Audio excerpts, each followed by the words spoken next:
इस हवाले से हमने एक रिपोर्ट तैयार की है, पहले आपको दिखाते हैं।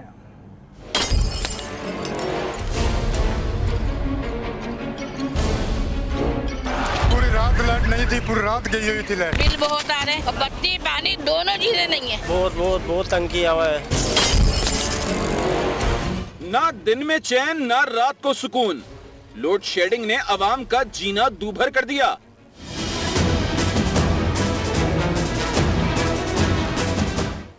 गुज़िश्ता रोज एक बार फिर बिजली अपनी आई पर आ गई। शहर का 60% इलाका बिजली से महरूम हो गया।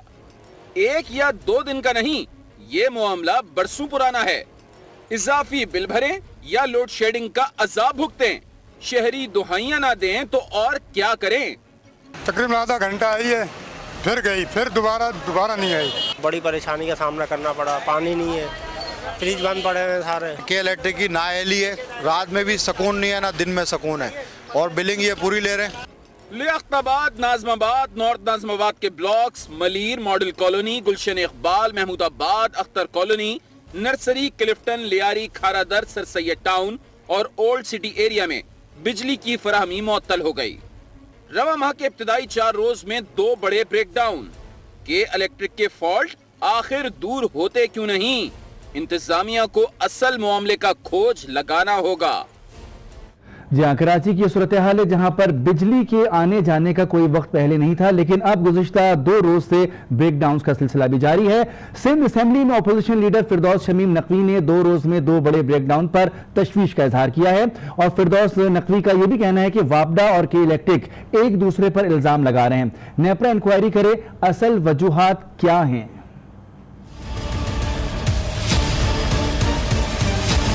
शहर कराची के अंदर पिछले 3 दिन के अंदर 2 मेजर ट्रिपिंग्स हुई हैं, जिसकी वजह से आधा शहर अंधेरे में के इलेक्ट्रिक वापडा को इल्जाम लगा रही है और वापडा के इलेक्ट्रिक पे लगा रही है। शहरी बहुत परेशान है कि ये पिछले 2 माह में 6ठी दफा ट्रिपिंग हुई है। ये जो मसला है, इस पे नेपरा की भी इंक्वायरी कॉल कीजिए कि नेपरा इसके बारे में एज अ रेगुलेटर क्या कर रही है के इलेक्ट्रिक के साथ, और दोनों यूटिलिटी एजेंसीज को भी। कराची वालों को ये सूरत हाल किसी सूरत कबूल नहीं है। जी हाँ, ये अपोजिशन लीडर सिंध असेंबली के फिरदौस नकवी का मौकिफ था। उन्होंने जो है 2 टोक अल्फाज में कहा कि इदारे यानी कि इलेक्ट्रिक और वापडा एक दूसरे पर इल्जाम तराशी ना करें, बल्कि अवाम के जो मसाइल हैं उसका सदेबाब किया जाए। 2 रोज तक ब्रेकडाउन का सिलसिला जारी रहा। कि इलेक्ट्रिक की जानिब से इल्जाम लगाया गया वापडा पर, वापडा ने वो इल्जाम उठाकर के इलेक्ट्रिक पर धर दिया। एहसन अब्बासी हमारे नुमाइंदे हमारे साथ मौजूद हैं, हम उनसे इस वक्त की ताज़ा तरीन सूरत हाल भी जानेंगे और गुज़िश्ता 2 रोज से जो ब्रेकडाउन का सिलसिला जारी है इस पर भी गुफ्तगू करेंगे। जी एहसन अब्बासी, आप तवातुर के साथ इस मामले को रिपोर्ट करते रहे हैं, गुज़िश्ता 2 रोज से अब तक की सूरत हाल क्या रही? जी बिल्कुल, शहर में जो सूरत हाल है, चाहे वो बिजली की हो चाहे गैस की हो, बंदिश का सामना है शहरियों को।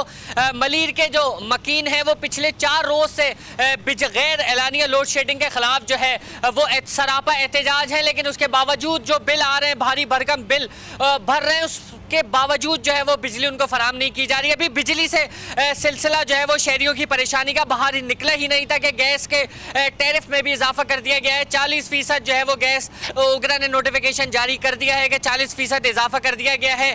बलूचिस्तान समेत शहर के मुख्तलिफ मकामात पे CNG स्टेशन जो है उसमें फी किलोग्राम 20 रुपए से 23 रुपए तक इजाफे का इम्कान है। आज जो है वो रूटीन के मुताबिक जो शेड्यूल सुई सौदर्न गैस की जानिब से जारी किया जाता है उसके मुताबिक आज CNG स्टेशन खुले रहने का दिन था। कल सुबह 8 बजे से CNG स्टेशन जो है वो बंद होने थे, लेकिन जैसे ही उगरा की जानिब से नोटिफिकेशन सामने आया कीमतों में इजाफे का, तो शहर के मुताबिक मकामात पे जो CNG स्टेशन हैं वो भी बंद हो गए।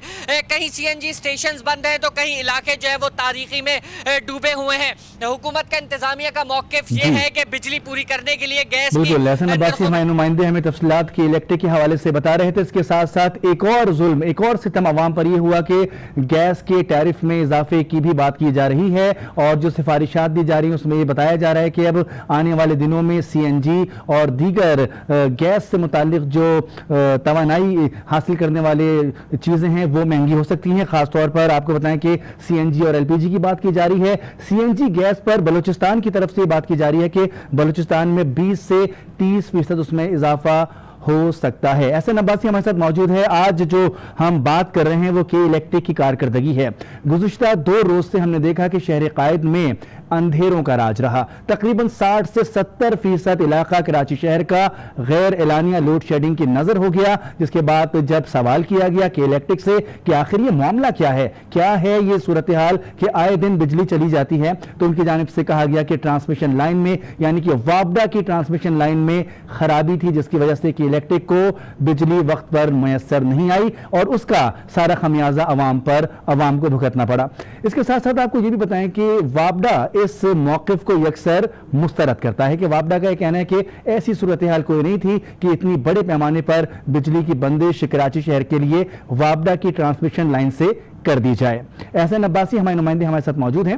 एहसन अब्बासी, जिस तरह से के इलेक्ट्रिक का मौक़िफ़ रहा कि ट्रांसमिशन लाइन में खलल था जहां से हम बिजली ना ले सके, असल सूरत हाल क्या है?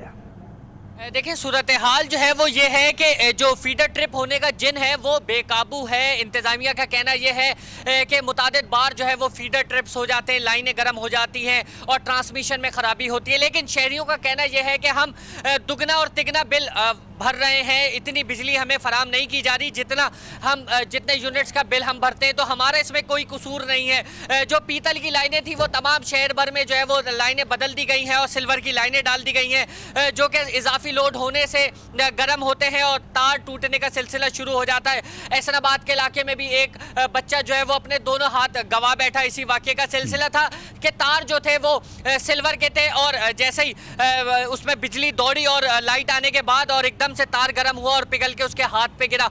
तो शहर भर के मुतादिद मकामात पर जो है ऐसी इत्तलात शहरियों से मिलती है कि तार टूट जाते हैं, शहरी कंप्लेन करते रह जाते हैं, लेकिन इंतजामिया जो है के इलेक्ट्रिक की वो कॉल सेंटर पे उनकी कंप्लेन तो दर्ज करती है, लेकिन कंप्लेन दर्ज करने के बाद कोई इसके बाद पुरसाने हाल नहीं होता। कई कई घंटे तक जो है वो शहरी इंतजार में बैठे रहते हैं कि लाइट आएगी तो उसके बाद जो है घरों में मोटरें चलाई जाएंगी, पानी टंकियों में भरा जाएगा और रोजमर्रा के जो मामलात हैं उनको देखा जाएगा। लेकिन बिल बदस्तूर वैसे ही आ रहा है इंतजामिया की जानिब से शहरियों को के इलेक्ट्रिक की, लेकिन बिजली फराम नहीं की जा रही। इस वक्त भी जो है 40 से ज़ायद मकामात ऐसे हैं जहाँ पे बिजली फराम नहीं की गई है, जो कि 1 घंटे की एलानिया लोड शेडिंग का जो सिलसिला था वो तजावुज़ कर गया है। गैर एलानिया लोड शेडिंग का मामला जो है वो शहर भर में गर्दिश कर रहे हैं। सरजानी टाउन के मुतादिद सेक्टर्स हैं जहाँ से इत्तलात है कि बिजली जो है 5 बजे की गई हुई है, जो कि ऐलान के मुताबिक 6 बजे बिजली वापस आनी थी, लेकिन बिजली जो है वो अब तक 10 बज चुके हैं, 4 घंटे का वक्त गुजर चुका है, बिजली जो है वो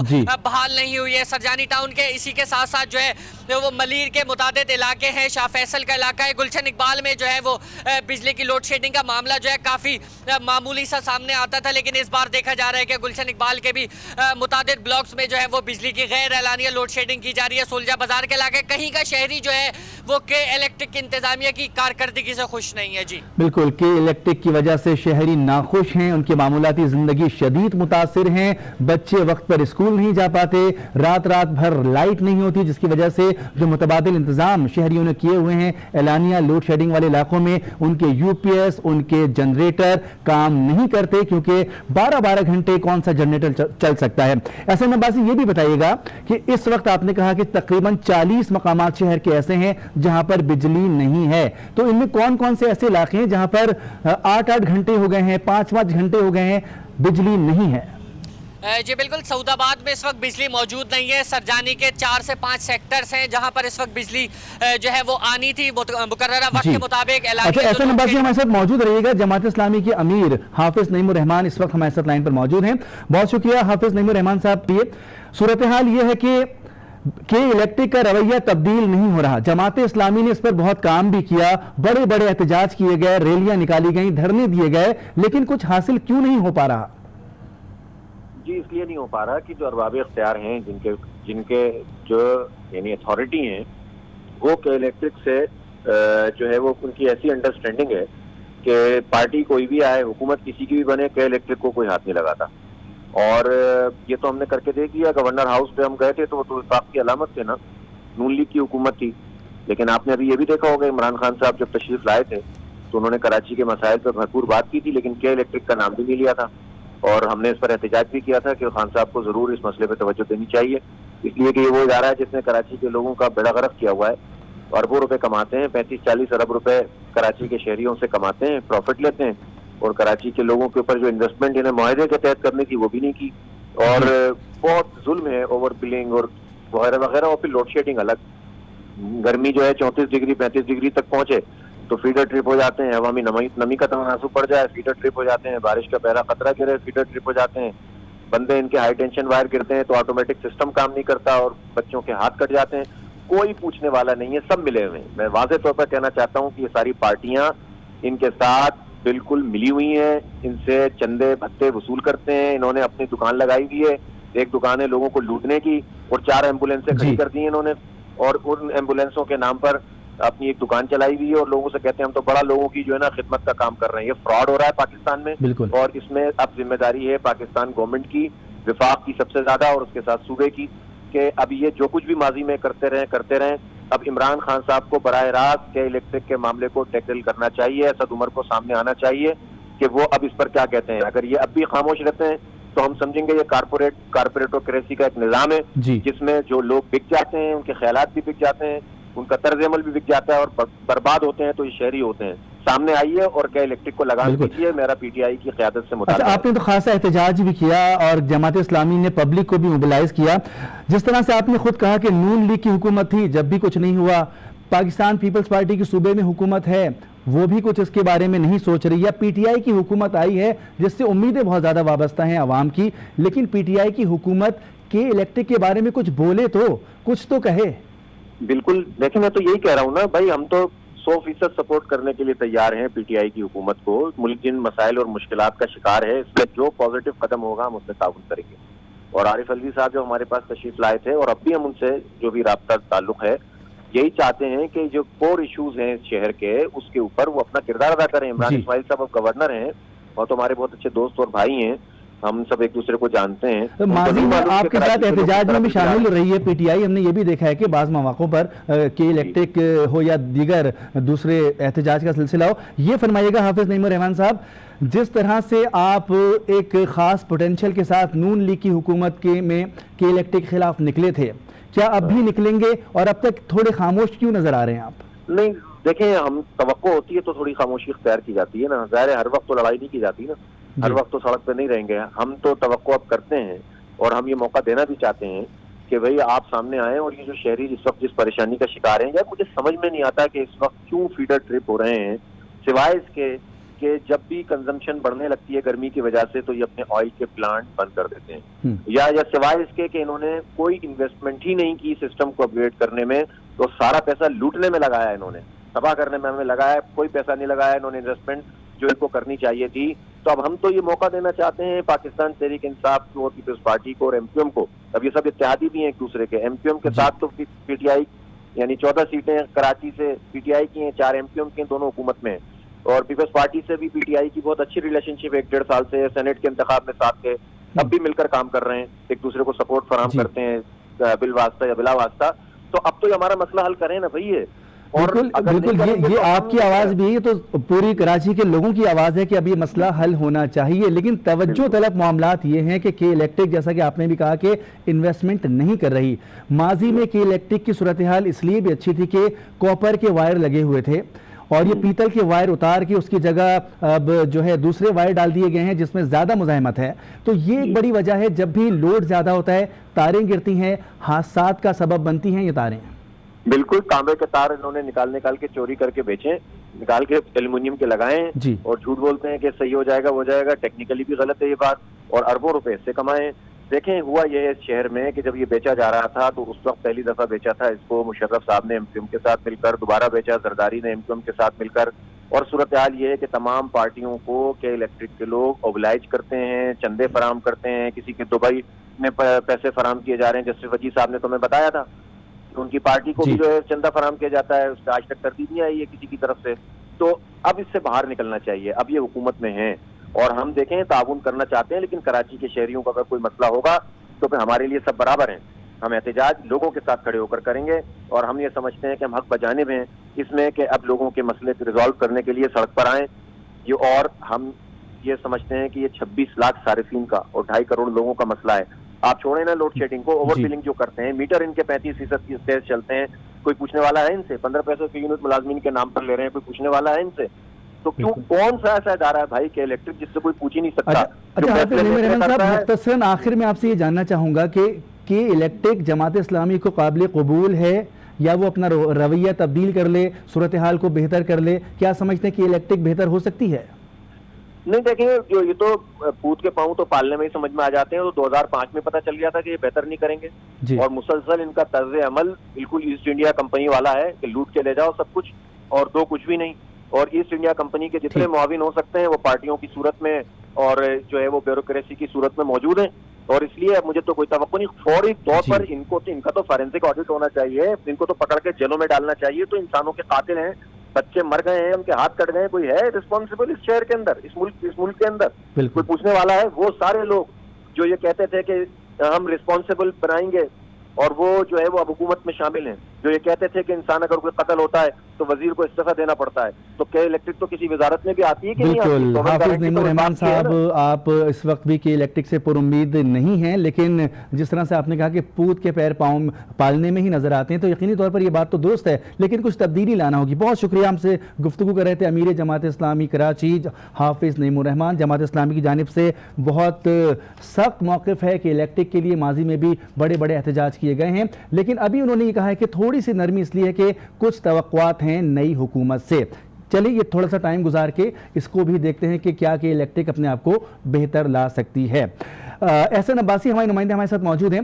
एहसन अब्बासी, जिस तरह से आप अभी बता रहे थे कि एक बड़ा हिस्सा शहर का इस वक्त भी तारीकी में डूबा हुआ है, तो कौन कौन से ऐसे इलाके हैं और क्या तादाद होगी इन इलाकों की जहां पर इस वक्त बिजली नहीं है? जी बिल्कुल मुनीस, जैसे मैंने बताया कि सऊदाबाद के इलाके हैं, मलीर खोखरा पार का इलाका है, वहाँ भी अब से कुछ देर कबल जो है वो एक दफ़ा फिर से लाइट चली गई है, जो कि सरजानी के इलाकों में लाइट गायब थी, वो भी अब तक नहीं आई है। बफर जोन KBR के इलाका है, वहाँ पर इस वक्त लाइट मौजूद नहीं है। गुलशन इकबाल ब्लॉक 3 में PMT ट्रिप कर गया है, कंप्लेन हुई है, लेकिन उसके बावजूद जो है वो अब तक गाड़ी वहाँ पर मुरम्मत के लिए नहीं पहुँची। आया कि वो जो ब्रेकर लगा है उसका ब्रेकर उठा दिया जाए ताकि बिजली बहाल हो सके। इस सर्विस के लिए भी वहां पर इंतजामिया के लोग मौजूद नहीं है। सुलझा बाजार का इलाका है, गार्डन का इलाका है, हर जगह से कंप्लेंट्स हैं कि शहर में जो है वो बिजली गैर एलानिया लोड शेडिंग का सिलसिला जो है वो बदस्तूर जारी है। जो ऐलान के मुताबिक 1-1 घंटे की लोड शेडिंग थी, अब वैसा कहीं देखा नहीं जाता कि जो कि ऐलानात के मुताबिक लोड शेडिंग की जा रही हो। जैसे कि हाफिज नईमुर रहमान ने भी जिक्र किया कि माजी में इलेक्शन जीतने से कबल PTI जब जमात इस्लामी एहतजाज का सिलसिला दायराकार वसी कर रही थी, PTI की भी हिमायत हासिल थी, PTI भी उन लोगों के घर पे नुमाइंदगान गए हैं PTI के जहां पे अमवात वाक़या हुई तार गिरने के बाइस, बिजली ना होने के बाइस, लेकिन काफ़ी उम्मीदें रखते हुए जो है इस बार PTI को वोट दिए। कराची के शहरियों ने ये गिला किया है हमसे कि इनसे उम्मीदें थी कि बिजली का जो मामला है वो हल होगा, पानी का जो मामला है वो हल होगा, लेकिन अब तक नहीं हुआ है। इमरान इस्माइल कराची की शनाख्त रखते हैं, कराची से उनका ताल्लुक है, उनको चाहिए था कि माजी में जिन जिन लोगों के घरों पे वो पुरसा करने गए हैं, मजम्मत करने गए हैं, जिनके यहाँ बिजली के बाइस जो है वो अमवात वाक़या हुई हैं, तार गिरने के बाइस हुई हो, चाहे वो बिजली की बंदिश से जो है वो मुतासर होने के बाद लाइट का सिलसिला जो है वो नहीं उनको फराम किया गया हो, उसके बाइस इंतकाल हुआ हो, वो तमाम वाक़यात जो है वो उनको दोबारा एक दफ़ा फिर याद दिलाने होंगे ताकि एक दफ़ा आंखों में आंखें डाल के बात की जा सके कि इलेक्ट्रिक की इंतजामिया से क्या है कि कौन सा माजरा है शहर में जो चला रखा है। जो बिल शहरी अदा कर रहे हैं उनका मुतालबा है कि बिल के मुताबिक उनको यूनिट्स फराम नहीं किए जा रहे। मीटर पे यूनिट्स कुछ और होते हैं, जो बिल दिया जाता है हार्ड कॉपी उस पर यूनिट्स कुछ और उतरे हुए होते हैं। जब कंप्लेन लेके IBC शहरी जाते हैं तो वहाँ पे कह दिया जाता है आप सेटलमेंट कर लें। सेटलमेंट इसका हल नहीं है। सेटलमेंट के नाम पे अरबों रुपए के इलेक्ट्रिक इंतजामिया जो है वो शहरियों से दिन ब दिन जो है वो बटोरती चली जा रही है। है। मीटर लगवाने के 35,000 रुपए का ड्राफ्ट जो है वो शहरियों को भरना पड़ता है, लंबी कतारें लगानी पड़ती हैं, तमाम तर जो तकलीफें उठाने के बावजूद भी अगर मीटर लग जाए तो उसमें बिजली जारी नहीं की जाती। जी बिल्कुल एहसन अब्बासी, बहुत शुक्रिया आपका। आप जिस तरह से बता रहे थे कि मामला सिर्फ फराहमी तक ही नहीं है बल्कि बिलिंग के मामला भी बहुत ख़राब हैं, मीटर रीडिंग के मामला बहुत ख़राब हैं, इसके साथ साथ ट्रांसमिशन लाइन्स जो बिछाई गई हैं कि इलेक्ट्रिक की जानिब से गैर मयारी और तांबे की तारें हटाकर दूसरी तारें लगाई गई हैं, ये भी बड़े मसाइल हैं जो आवाम को भुगतना पड़ रहे हैं। कि इलेक्ट्रिक के हवाले से हमने इस वक्त आपको ये बताया कि सूरत हाल शहर की क्या है। शहर में इस वक्त भी तकरीबन 40 ऐसे इलाके हैं जहां पर बिजली नहीं है और ये बिजली की बंदिश गैर एलानिया बंदिश है। इसके साथ साथ हम अब गुफ्तगू करेंगे प्रोग्राम में, अब बात करेंगे एक ऐसे खौफ की जिसने कराची के इलाके लियारी को अपने पंजों में जकड़ा हुआ था। जी हां, हम बात कर रहे हैं दहशत की अलामत समझे जाने वाले लियारी गैंग वॉर के अहम कारिंदे गफ्फार जिक्री की, जो आज पुलिस मुकाबले में दौरान अपने साथी समेत हलाक हो गया। इस हवाले से हमने एक रिपोर्ट तैयार की है गफ्फार जिक्री के बारे में कि आज का मुकाबला किस तरह से रहा और किस तरह से माजी में ये खौफ की अलामत था। आइए देखते हैं।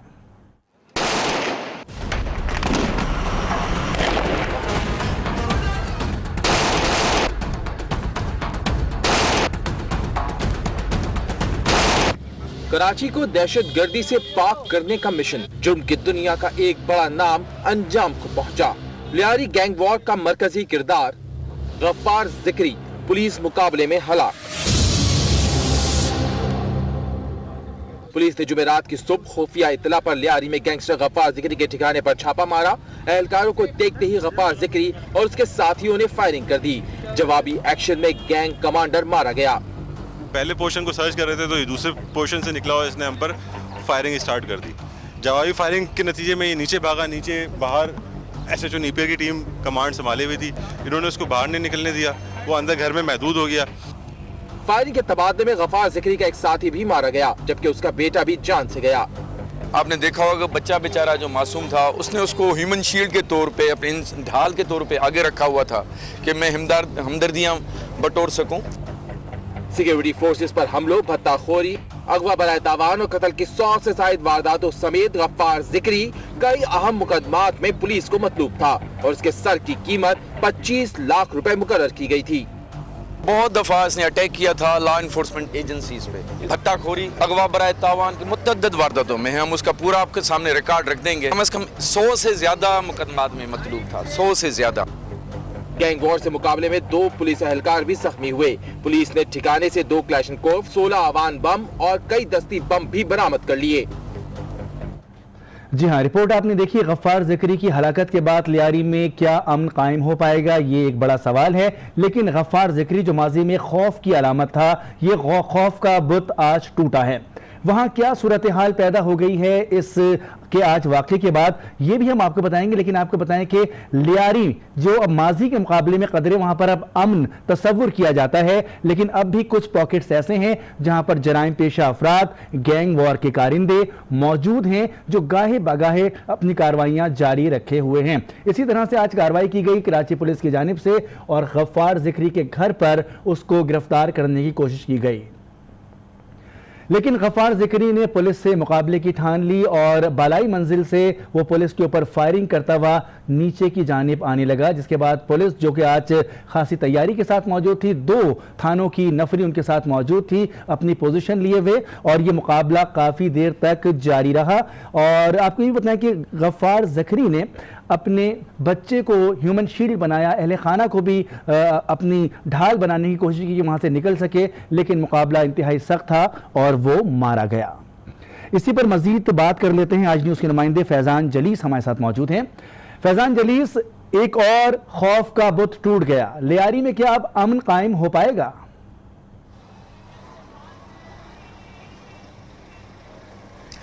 जी बिल्कुल, लियारी में जो है वो पुलिस ने गुज़िश्ता शब जो है वो मुकाबले के दौरान गैंगवार के अहम जो है वो कमांडर गफ्फार जिक्री को हलाक किया। इसके साथ गफ्फार जिक्री का 3 साला बेटा और जाहिद छोटा जो कि गफ्फार जिक्री का साथी कमांडर था, वो भी मुकाबले में मारा गया। तमाम ये गफ्फार जिक्री जो है वो पुलिस मुकाबलों में टारगेट किलिंग में, दहशतगर्दी में, दस्ती बम हमलों में, मुखालिफ गिरोह के जो है वो कत्ल गारतगरी के मुतादिद वारदातों में, वाकयात में पुलिस को मतलूब था। लियारी में जो है वो जराइम का बाप बंद होता दिखाई तो नहीं देता, क्योंकि काफ़ी जो दहशतगर्द हैं जो कि लियारी के, जिसमें राजा पठान है और जो है वो उस्ताद ताजू हैं, ये जो कुछ जो दहशतगर्द यहाँ से मफरूर हैं पुलिस को, वो अब तक पुलिस के हाथ नहीं लग सके। गुज़िश्ता 10 सालों की अगर बात की जाए तो अहम लियारी के जो 10 दहशतगर्द गुज़िश्ता 10 साल के दौरान मारे जा चुके हैं, जिसके अंदर फ़हीम शाह है, गफ्फार ज़िक्री है, इमरान कच्ची है और लाल मोहम्मद उर्फ लालू है। बाबू डकैत भी जो है वो गैंगवार में सबसे पहले मारा गया था। इसके अलावा रहमान डकैत भी जब पुलिस मुकाबला शुरू हुआ था, जब चौधरी असलम को पुलिस मुकाबलों का इंचार्ज बनाया गया था, तब रहमान डकैत को भी जो है वो हलाक किया। उज़ैर बलोच जो कि लियारी में एक दहशत की अलामत समझा जाने वाला 150 से ज़ायद कत्ल गारतगरी के वाक़यात में मुलव्विस, जिसको रेंजर्स ने गिरफ्तार किया, वो गिरफ्तार है। इसके अलावा 10 अहम दहशतगर्द जो है वो लियारी के मारे जा चुके हैं। लियारी में कुछ अमन तो हुआ है 2013 में जब ऑपरेशन शुरू हुआ उसके बाद, लेकिन मुकम्मल तौर पर अमन जब हो सकेगा जब यहाँ पर जो अपना नाम रखने वाले जराइम की दुनिया में उनका मुकम्मल खात्मा होगा। जी अच्छा फैजान जलीस, ये तो एक बात हो गई। दूसरी जानिब हम आपसे ये जानना चाहेंगे कि माजी में जिस तरह से लियारी खौफ की अलामत था, वहाँ पर अमन व अमान की सूरत हाल खासी ख़राब थी। अगर हम मौजूदा दिनों में देखें तो इस वक्त सूरत हाल कैसी है?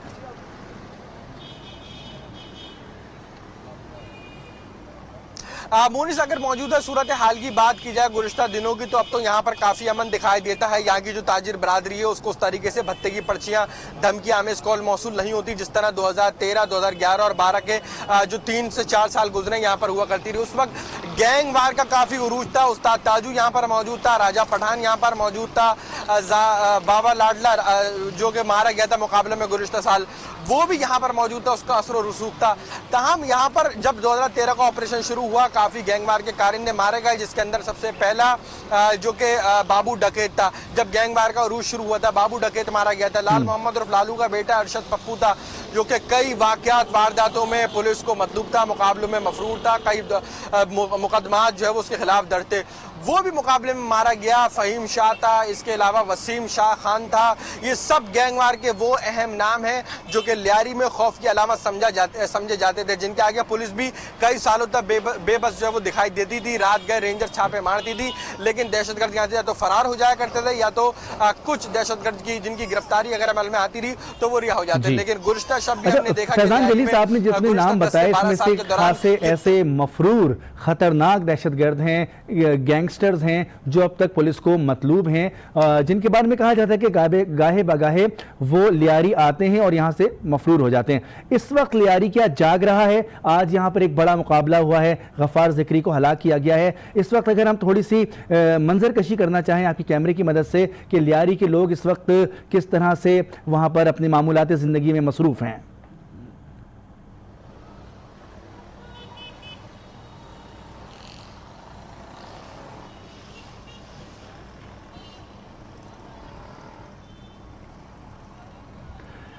जी हाँ, बिल्कुल हम कोशिश कर रहे हैं कि इस वक्त हम लियारी के हालात आपको बराह रास्त दिखा सकें कि आज वहाँ पर एक बड़ा मुकाबला हुआ है। एक खौफ की अलामत समझे जाने वाला गैंगस्टर आज अपने अंजाम को पहुँचा है। और अगर हम लियारी की बात करें तो लियारी में अब माजी के आप देख सकते हैं कि जगमग लियारी चमक रहा है, लाइटें यहाँ पर जल रही हैं। जो यहाँ पर मामूलात ज़िंदगी है वो बिल्कुल यहाँ पर बहाल है, किसी किस्म का कोई खौफ नहीं है, कोई खौफ की अलामत नहीं है। लेकिन यहाँ के जो बासी हैं लियारी के, जिन्होंने यहाँ पर लियारी के मन देखा और वो सूरत हाल भी देखी जब लियारी में घरों से निकलना बाहर बिल्कुल मुश्किल नहीं, नामुमकिन हुआ करता था। दस्ती बमों के यहाँ पर रोजाना जो है वो 5 से 10 हमले होते थे, दर्जनों अफराद जख्मी होते थे, कई बेगुनाह यहाँ पर मारे गए।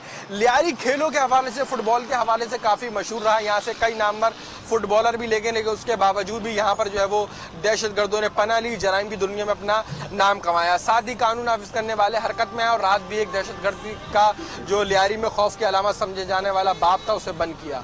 जी जी हाँ, जिस तरह से आपने कहा कि इस वक्त लियारी जाग रहा है, मामूलात ज़िंदगी बिल्कुल इस वक्त रवां दवा हैं और लियारी के जो लोग हैं, जिस तरह से आपने जिक्र किया कि फुटबॉल के शौकीन हैं, यहाँ पर बॉक्सर्स बहुत बड़े बड़े प्लेयर्स गुजरे हैं और यहाँ के नौजवान आज भी बॉक्सिंग का शौक़ रखते हैं। इसके साथ साथ साइकिलिंग के खेल में हम देखें तो बेहतरीन खिलाड़ी यहाँ पर आज भी पैदा हो रहे हैं, माजी में भी बेहतरीन खिलाड़ी लियारी से उभरे हैं। ये तमाम वो हुस्न है लियारी का जो किसी से ढका छुपा नहीं है, लेकिन बदकिस्मती से गुज़िश्ता 30 सालों में अगर हम ख़ास तौर पर देखें तो लियारी अपनी शनाख्त भूलता गया, लियारी अपनी शनाख्त खो बैठा और लियारी की शनाख्त नशे से, चर्च से, क्लैशनकोव से और गैंगस्टर से होने लगी। अब अल्लाह अल्लाह करके कुछ इसमें बेहतरी आ रही है, लेकिन अभी भी इस मामले को बहुत बारीक बिनी से देखने की ज़रूरत है कि इन दहशतगर्दों की सरकोबी होती रहे। फैज़ान जलील, जिस तरह से इस वक्त आप मौजूद हैं लियारी में, कुछ लोगों से आपकी बातचीत हुई, उनकी ज़िंदगी में कितनी तब्दीली आई है इस अमन के क़याम के बाद?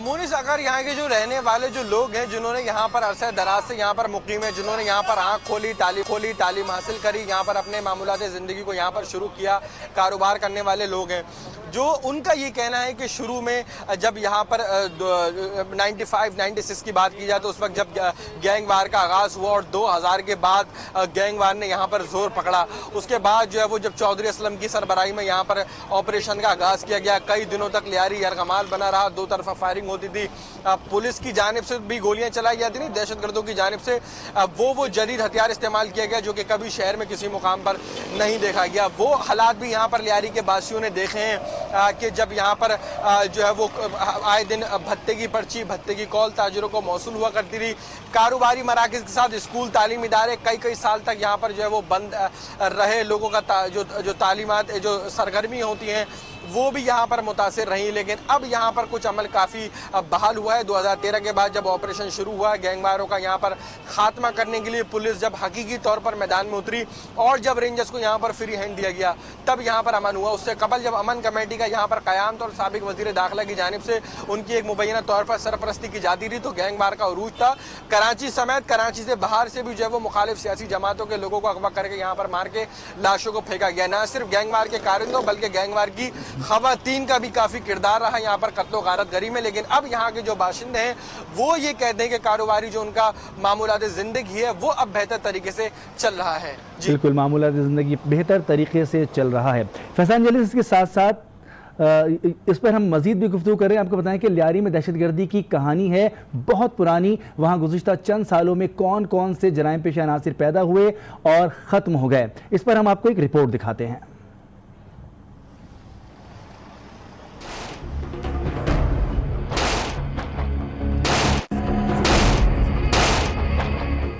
लियारी में जराइम की कहानी है बहुत पुरानी। बाबू डकैत, हाजी लालू, शेरल और दादल, जिन्होंने लियारी में मंशियात के अड्डे बनाए, कत्ल किए और ये सिलसिला चलता रहा।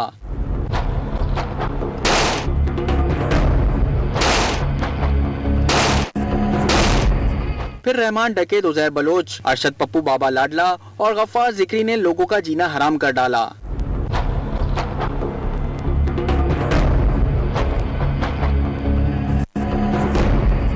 गुज़िश्ता 10 सालों में गैंगस्टर्स लड़ाइयों ने लोगों को घरों में महसूर करके रख दिया।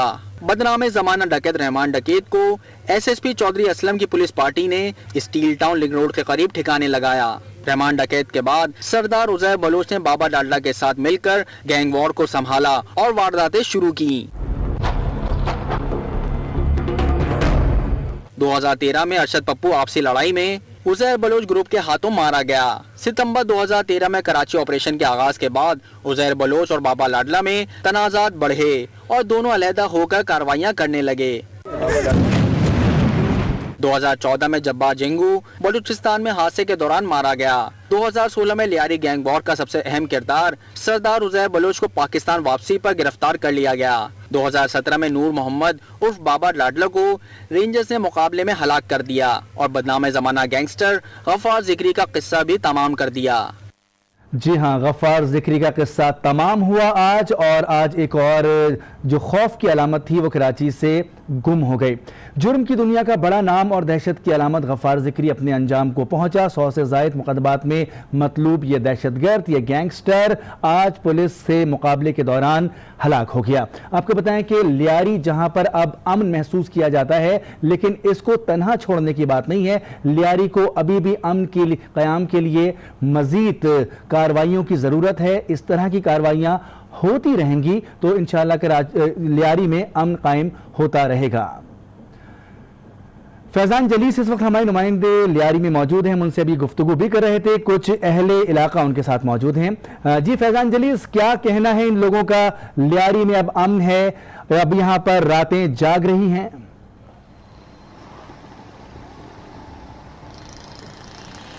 मोनिस, बिल्कुल रातें हैं तो यहाँ पर जाग रही हैं। कारोबारी मामूलात ज़िंदगी बिल्कुल यहाँ पर मामूल के मुताबिक चल रहा है। इस वक्त हमारे साथ यहाँ पर एक बुजुर्ग हैं, व्हील चेयर पर मौजूद हैं, जिन्होंने अपनी ज़िंदगी के कई साल लियारी में गुजारे। इनसे जानते हैं। बाबा, आप बताइएगा, लियारी में यहाँ पर कितने अरसे से हैं आप? यहाँ पर आपने सूरत हाल देखी, अमन भी रहा और यहाँ पर ख़राब सूरत हाल भी देखी, क्या कहेंगे इस बारे में? अब कैसी सूरत हाल है? मैं यहाँ से तकरीबन 22 साल से रह रहा हूँ। 22 साल के अंदर जो पिछले जो साल गए 10 साल बहुत बुरी हालत पे गया हुआ है। बाकी इसके पहला बहुत अमन और सारा। अच्छा, आप इसी तरीके से आप व्हील चेयर पे यहाँ पर घूमते रहे लियारी की गलियों में? लियारी में मैं राशन का काम कर रहा हूँ, राशन की दुकान है। तो यहाँ पे आपने सूरत हाल देखी? हाँ, सब कुछ देखा हुआ है। ठीक है। ये बाबा हैं जो कि लियारी की गलियों में व्हील चेयर पर गुज़िश्ता 22 सालों से यहाँ पर जो है वो घूमते हैं। इसी व्हील चेयर पे जो है वो जो इनका राशन एक जगह से दूसरी जगह मुंतकिल करने का काम है वो इस व्हील चेयर पे बैठ के करते हैं। इन बाबा का ये कहना है कि कई सूरत हाल इन्होंने यहाँ पर लियारी में देखी, मार धाड़ भी देखी, कत्ल गारत गरीबी देखी, और अब अमन यहाँ पर बहाल हुआ है तो मामूलात ज़िंदगी काफ़ी बेहतर है। जो दीगर जो यहाँ पर जो कारोबारी तबके के अलावा जो ट्रांसपोर्ट है वो भी काफ़ी यहाँ पर बेहतर है, क्योंकि जब यहाँ पर गैंगवार के खिलाफ ऑपरेशन हुआ करता रहा या गैंगवार का यहाँ पर असर रसूख हुआ करता रहा तो रक्शे, टैक्सियाँ या आम अफराद यहाँ पर उनका जो ट्रांसपोर्ट था वो भी बिल्कुल मुअत्तल रहा करता रहा। लेकिन अब लियारी की सूरत हाल काफ़ी पिछले सालों की निस्बत जो है वो बेहतर है। जी हाँ, गुज़िश्ता 10 साल अगर लियारी के देखे जाएँ तो इंतहाई ख़राब गुजरे हैं, और अब जाके वहाँ पर कुछ अमन की सूरत हाल बनी है। फैजान जलीस, जिस तरह से मोनिस 2008 में जब पाकिस्तान पीपल्स पार्टी को सिंध हुकूमत में भारी अक्सरियत से जो है वो कामयाबी हासिल हुई थी, तो उसके बाद अमन कमेटी को भी एक सियासी तौर पे जो है वो एक सरपरस्ती हासिल हुई थी, जिसके बाद ना सिर्फ चंद 100 चंद हज़ार बल्कि कई लातादाद असला लाइसेंस अमन कमेटी को वजारत दाखिला की जानिब से दिए गए, जिसके बाद अमन कमेटी काफ़ी जो है वो मजबूत हुई। सियासी सरपरस्ती की अगर बात की जाए तो मुबैना तौर पर पाकिस्तान पीपल्स पार्टी की जानिब से लियारी गैंगवार को सरपरस्ती बिल्कुल हासिल रही है। उसके बाद 2013 में दोबारा और 2018 के आम इंतखाबात के बाद यहाँ पर अब जो पीपल्स पार्टी तो नहीं, लेकिन पाकिस्तान तहरीक इंसाफ के उम्मीदवार यहाँ पर कामयाब हुए, लेकिन जो पाकिस्तान पीपल्स पार्टी के यहाँ पर जाले हैं जिनकी काफ़ी अक्सरियत रही है, मोहतरमा शहीद भुट्टो के चाहने वाले, जुल्फ़िकार भुट्टो को वोट देने वाले, उनका माइंडसेट पीपल्स पार्टी के लिए बिल्कुल उसी तरीके से है। लेकिन यहाँ पर बुनियादी सहूलतों से भी लियारी कई दिहाइयों से महरूम रहा है। खेल हो, तालीम हो, सेहत हो, सफाई सुथराई हो, बल्दियाती दीगर मसाइल हो, लियारी यहाँ पर मसाइल से घिरा ज़रूर दिखाई दिया है। लेकिन साथ ही लियारी के जो बासी हैं उनका वोट सिर्फ होता था तो वो सिर्फ तीर पर जो है वो ठप्पे पे निशान लगाया करते रहे, लेकिन उसके बावजूद लियारी के बासी की जो मुश्किलात हैं वो बिल्कुल कम नहीं हो सकी। और यहाँ पर जो अमन अमान की सूरत हाल है वो रेंजर्स की बदौलत उस वक्त यहाँ पर जो है वो यहाँ पर अमन अमान की सूरत हाल हल हुई है जब लियारी में रेंजर्स को फ्री हैंड दिया गया। 2013 के बाद ऑपरेशन का यहाँ पर आगाज़ किया गया। पुलिस के साथ रेंजर्स ने गैंगवार के मुतादिद कारिंदों को ठिकाने लगाया, मुतादिद कारिंदे यहाँ पर गिरफ्तार हुए। अब लियारी की सूरत हाल गुज़िश्ता सालों की निस्बत जो है वो बेहतर कही जा सकती है। खेलों के मैदान आबाद हैं, तालीमी सरकारी कारोबार यहाँ पर बहाल बिल्कुल, फैजान जलीस हमें लियारी से अपडेट कर रहे थे, तफसील से बता रहे थे कि लियारी में अब सूरत हाल कदर बेहतर है अमन अमान की, लेकिन ज़रूरत इस अम्न की है कि कराची में रहने वाले, ख़ासतौर पर लियारी में रहने वाले, उनको सहूलियात दी जाएं। पीने का साफ पानी अभी भी लियारी का एक बड़ा मसला है। सफाई सुथराई की सूरत हाल लियारी में अब भी बहुत ख़राब है। इसके साथ साथ तालीम के शोबे में, सेहत के शोबे में अभी लियारी के लोगों के लिए बहुत काम करने की ज़रूरत है। इसके बाद हम एक और हॉट इशू पर बात करेंगे, एक बड़ी खबर पर बात करेंगे। एक शख्स है जिसका नाम है मंशा बम। जी हां, मंशा बम कहां है और पुलिस के हाथ क्यों नहीं लग रहा, यह एक अलग सवाल है। लेकिन इस वक्त मंशा बम पंजाब में जराइम का एक अहम मौजू है। इस हवाले से हमने एक रिपोर्ट तैयार की है, पहले यह रिपोर्ट आपको दिखाते हैं।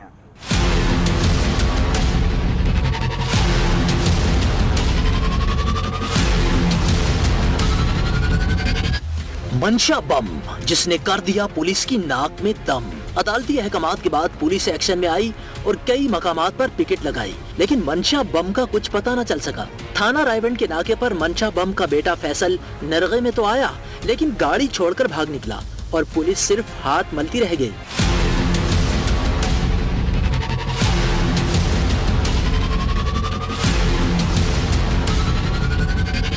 दूसरी जानिब इंसदाद दहशतगर्दी अदालत ने मंशा बम और उसके बेटों के एक और केस में वारंट गिरफ्तारी जारी कर दिए। मुल्जिमान के खिलाफ अब तक दर्ज मुकदमात की तादाद 82 हो गई है। जी हाँ, रिपोर्ट आपने मुलाहजा की जिसमें आपको पता चला कि मंशा बम की सूरत हाल क्या है। ये भी खौफ की अलामत है। पंजाब में सिर्फ लैंड ग्रैबिंग नहीं बल्कि दीगर ऐसे धंधे हैं, काले धंधे हैं जिसमें ये ग्रुप मुलविस नज़र आता है। इसी पर बात करने के लिए ब्यूरो चीफ लाहौर अनवार हाशमी हमारे साथ मौजूद हैं। जी अनवार हाशमी साहब, जिस तरह मंशा बम के बारे में हमने रिपोर्ट भी चलाई और आप भी हमें इसके बारे में मुतादिद दफ़ा आपसे जब गुफ्तगू हुई है तो तफसील से बताते रहे हैं, क्या मंशा बम को पंजाब में खौफ की अलामत कहा जा सकता है? देखें, पंजाब में अच्छे दिनों की बात है जब कोई पुलिस का नामो निशान इस तरह नहीं होता था कि वो सिर्फ आम शहरियों को तो तंग करते थे, लेकिन इस तरह माफिया की सरपरस्ती किया करते थे, उनके पार्टनर हुआ करते थे। तो फिर आबिद बाक्सर और मंशा बम जैसे किरदार जो है वो परवान चढ़ते रहे पंजाब में पिछली 2 दहाइयों में। फिर उन्होंने अपना जो है एक खौफनाक इमेज जो है वो बना के रखा। वो लोगों को लूटते रहे, उनकी जायदादों पे कब्जे करते रहे, किराए के कत्ल करवाते रहे। ये एक पंजाब में रवायत थी जब पुलिस गर्दी कराया करती थी। ये अभी थोड़ा अरसा पहले ही जब पीटीआई की हुकूमत आई, उन्होंने अपोजिशन में रह के इस तरह की आवाजें उठाई पुलिस के काले धंधों के बारे में, माफिया के बारे में, तो फिर अदालतें भी एक्टिव हुई। तो फिर ऐसे किरदार जो है वो बेनकाब होना शुरू हुए। आबिद बाक्सर भी जो है वो दुबई से उसे पाकिस्तान जो है वो लाया गया। अब मंशा बम जो है, मैं आपको बताऊं कि जिस तरह कुछ सियासतदान होते हैं जिनके कुछ फ्रंटमैन होते हैं जिनके जरिए वो काम कराते हैं, तो बुनियादी तौर पे इसका सियासत से तो कोई ताल्लुक नहीं था, लेकिन सियासतदान जो थे इलाकाई इनसे काम लेते रहे। जायदादों के पे कब्जे करवाना, मुखालफिन को तशद्दुद का निशाना बनवाना, तो उस सियासी सरपरस्ती में ये पावरफुल होते गए और मंशा से मंशा बम बनते गए। लेकिन ये तो एक दरखास्त पे चीफ जस्टिस ने जब नोटिस दिया और इसके प्रोफाइल को बेनकाब किया, तो फिर पुलिस की दौड़ें लगी कि या तो उनकी वर्दी उतरेगी या इसको पकड़ेंगे। लेकिन ये अभी तक मीडिया पे तो ये शोर मच गया है, लेकिन अभी भी जो हमारे जराए ये हैं कि पुलिस अभी तक खुल के उस पे हाथ नहीं डाल रही।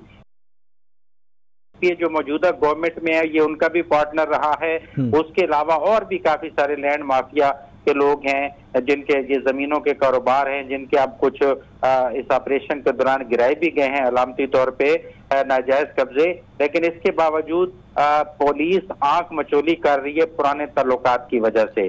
कभी कहती है कि वो नाके पे उसकी गाड़ी पकड़ी गई तो उसका बेटा छोड़ के फरार हो गया, लेकिन जहाँ पे जो अवाम है वो दूसरी कहानी बताते हैं। हम इशारत नहीं कह सकते हैं क्योंकि अदालत में केस है कि इस तरह उनको खुद ही फरार का रास्ता दे दिया जाता है ऐसे किरदारों को। तो अभी तक ये चैलेंज है, अदालत ने आर्डर दे दिया है, मौजूदा जो गवर्नमेंट है, वजीर आला है या इंतजामिया, उनके लिए चैलेंज है कि वो अपने उस मंशूर पे कैसे अमल करते हैं जिसका वजीर आजम ने भी ऐलान कर रखा है कि पंजाब से ऐसे माफिया का और गुंडागर्दी का खात्मा होगा और किसी सियासी उसको बनाए दाग रखा जाएगा, क्योंकि पीटीआई के रहनुमाओं से भी इसके ताल्लुकात और तस्वीरें सामने आई हैं। तो अब इम्तिहान है मौजूदा गवर्नमेंट का कि वो पुलिस को किस तरह दबाव में डालते हैं कि ऐसे किरदारों को चाहे किसी से भी ताल्लुक हो वो उसको पकड़ें। अभी तक तो उसको छुपने का मौका दिया जा रहा है, लेकिन अगले 3 रोज तक अंदाजा होगा कि हुकूमत कितना दबाव डालती है। अनवर हाशमी साहब, बिल्कुल आपने कहा कि हुकूमत के लिए एक टेस्ट केस होगा और इसके ऊपर कितनी मजबूती से हुकूमत डालती है और पुलिस इसको गिरफ्तार कर पाती है। सियासी असर रसूख की बात की जाए, सियासी मसलहत की बात की जाए तो कराची की मिसाल हमारे सामने मौजूद है कि इस मसलहत के तहत कराची की कंडीशन क्या से क्या हो गई थी। अगर पंजाब में और ख़ासतौर पर लाहौर में सियासी मसलहत का सहारा लिया गया इस सिलसिले में तो सूरत हाल कितनी गंभीर हो सकती है? देखें, ये किरदार जो है, चाहे ये गुजरात की पॉलिटिक्स हो या मुल्तान की पॉलिटिक्स हो या जिला शेखुपुरा की पॉलिटिक्स हो या लाहौर के तकरीबन 6 से 7 डिवीजनों की पॉलिटिक्स हो, तो इसमें ये किरदार जो है फ्रंट पे रहते थे और लोग इनसे खौफजदा हुआ करते थे। और फिर ये जब ताकतवर शख्सियत के लिए काम किया करते थे तो ये खुद भी ताकतवर हो जाया करते थे, फिर अपने बिहाफ पे भी कई जाती इस तरह के काम करते थे कि लोगों को मरवा देना, उनकी जायदादों पे कब्जा कर देना। तो मैं तो बार बार यही कह रहा हूँ कि ये बिल्कुल आगाज है, अब ये इम्तिहान है। अभी जैसे कि आज एक और केस सामने आया है, इम्तिहान है मौजूदा हुकूमत का। बहुत शुक्रिया अनवर हाशमी, ब्यूरो चीफ लाहौर, तफसील से बता रहे थे कि मंशा बम की सूरत हाल एक अदालती नोटिस के बाद, एक अदालती फैसले के बाद उसके ऊपर मीडिया में तो शोर है, लेकिन अब पुलिस को भी अमली तौर पर काम करना होगा और इन अनासिर को अपने शिकंजे में लेना होगा। अब तक के लिए इतना ही। किसी और दिन किसी और मौजू के साथ हाजिर होंगे। आज के साथ रहिए।